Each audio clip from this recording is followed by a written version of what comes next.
Every day brings a new event, a headline, a controversy, a crisis, a breakthrough.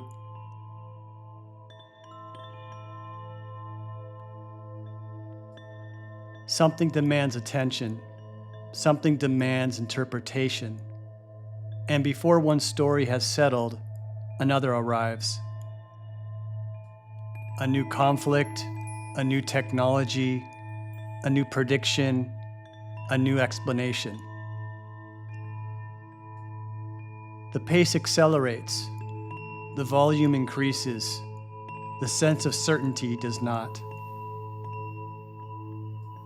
For many people, the world feels increasingly difficult to understand, not because information is scarce, because information is everywhere.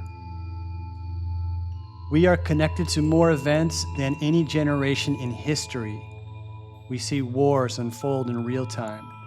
Markets react instantly. Ideas spread globally within hours.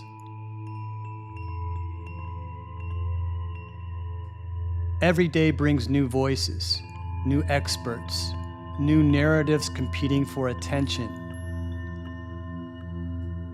And yet, despite having access to more information than ever before, many people feel less oriented, less certain, less able to distinguish signal from noise.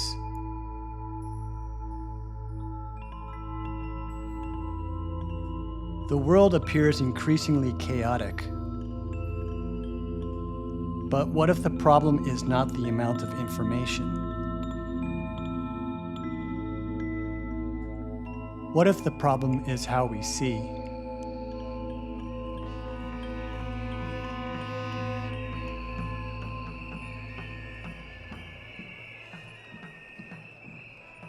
Most of us experience the world through events: a market crash, an election, a breakthrough technology, a public scandal.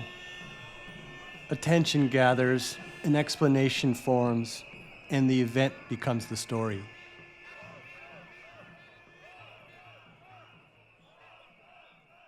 But visible events are rarely the beginning of a development.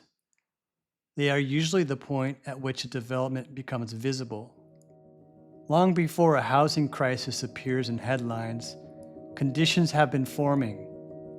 Long before a technology changes society, years of research, investment, and adoption have already taken place. Long before a political movement captures national attention, pressures have been building beneath the surface. What appears sudden often isn't sudden at all. We simply encounter it late. This creates a distortion. Because we experience developments through the moment they become visible, we often treat that moment as the cause. The event feels like the beginning, but the event is often only a window, a brief opening through which we catch sight of a much larger process already underway. The visible moment is real, but it is rarely the whole story. If the event window is where a development becomes visible, what lies beyond it? A span. Every development unfolds across time. Before a trend becomes obvious, conditions are forming. Before a crisis emerges, pressures are building. Before a breakthrough transforms society, countless smaller developments have already taken place.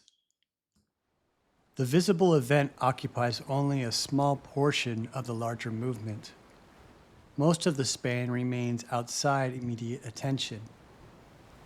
We tend to focus on the moment something becomes visible: the election, the crash, the protest, the breakthrough. But those moments are often better understood as expressions of a development than as the development itself. The span begins before the event, and it continues after. What appears as a sudden change is often the visible result of years of accumulation. And what appears resolved may continue unfolding long after public attention has moved elsewhere. When we widen our view from the event to the span, different questions begin to emerge. Not simply what happened, but what conditions made this possible? What had already been developing? What trajectory was already underway? The event remains important, but it becomes part of a larger story, not the whole story.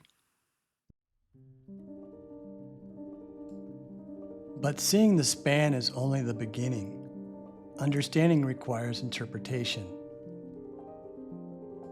The same development can be viewed in many different ways. One observer sees innovation, another sees disruption. One sees progress, another sees decline. The development itself has not changed, only the perspective from which it is viewed. This is where lenses become useful. A lens does not tell us what to think, it helps determine what becomes visible. Different lenses reveal different aspects of the same development.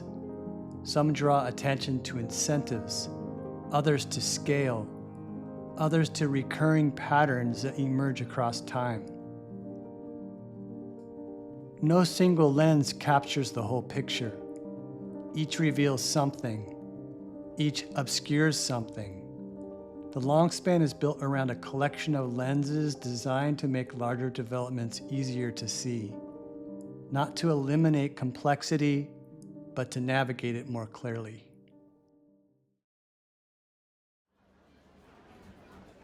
One of the most useful lenses is incentives. When people encounter an event, attention often focuses on intentions. Who made the decision? Who is responsible? Who should be blamed? Those questions matter, but they are not always sufficient. Sometimes the more revealing question is simpler. What is being rewarded? Every system encourages certain behaviors. What is rewarded tends to increase. What is discouraged tends to diminish. Over time, these incentives shape the character of the system itself. A social platform rewards engagement. A media organization rewards attention. A corporation rewards growth. A political system rewards visibility. The individuals within these systems still make choices, but those choices occur within environments that make some behaviors easier, more profitable, or more likely than others. Viewed through the lens of incentives, developments that once appeared random begin to feel more understandable. Patterns emerge, behaviors repeat, outcomes that seemed surprising become easier to anticipate. The question shifts from, why did this happen, to what conditions encouraged it to happen? And often the answer reveals more than the event itself. When major events occur, our attention is naturally drawn toward individuals. The leader, the executive, the celebrity, the revolutionary, the public face of a movement. This is understandable. Individuals are visible, systems are not. Yet history often reveals a more complicated picture. Similar environments tend to produce similar figures. The traits rewarded by an environment gradually become more visible within it. Over time, certain kinds of people rise more easily to prominence, not because they are identical, but because they align with the conditions around them. The individual still matters, choices matter, character matters, but the environment matters as well. A figure who appears unique in one moment may be part of a recurring pattern that has appeared many times before. The names change, the circumstances change, the technology changes, yet certain types of figures emerge again and again. Not because history repeats exactly, but because similar conditions often produce similar outcomes. Viewed through this lens, attention begins to shift away from the individual alone toward the larger forces that made the individual visible in the first place. The figure remains important, but the figure is no longer the entire story.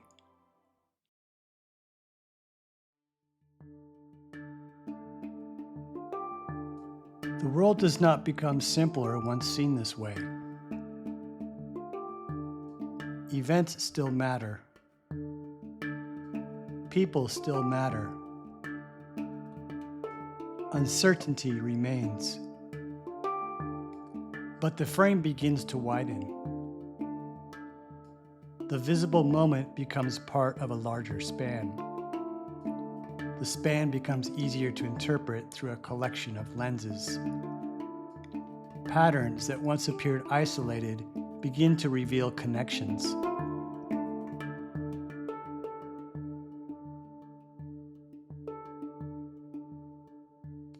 The long span is not an attempt to predict the future. It is an attempt to see the present more clearly, to look beyond the event window, to recognize developments unfolding across time, to ask what incentives are shaping those developments, and to understand how larger conditions often influence who becomes visible within them. The events remain. What changes is our relationship to them.